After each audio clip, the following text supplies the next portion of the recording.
Pinag-aaralan ni Vice President Leni Robredo na kasuhan ng mga taong nasa likod ng umano'y paninira sa kanya at sa kanyang pamilya sa social media. Hinikayat din ng Vice Presidente ang iba pang mga biktima ng cyberbullying na magsampa ng reklamo.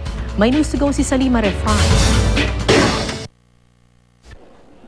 Seryosong pinag-aaralan na raw ni Vice President Leni Robredo na papanagutin na sa batas ang nagkakalat ng malisyosong mga storya tungkol sa kanya at sa kanyang pamilya sa social media. For a very long time, grabe yung viciousness. Ako yung nasa receiving end ng lahat na viciousness.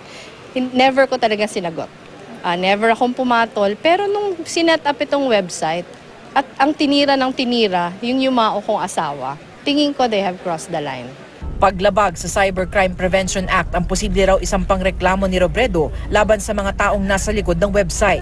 Kasabay nito, hinihikayat din ni Robredo ang mga nabibiktima ng cyberbullying na maghain din ng reklamo. In-encourage ko mag-file ng kaso kasi kung hindi, magpe-persist lang siya eh. It doesn't matter kung supporter nino.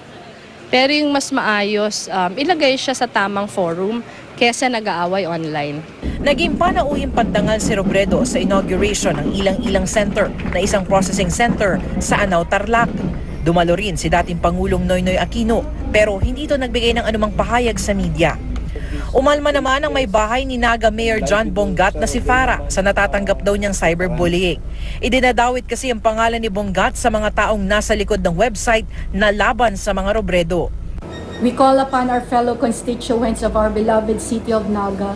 Please pray for our family, including our innocent children whose screenshot photos were irresponsibly dragged into this unforgivable online bullying. Hindi naman nagbigay ng pahayag si Robredo tungkol rito. Salima Refran, GMA News.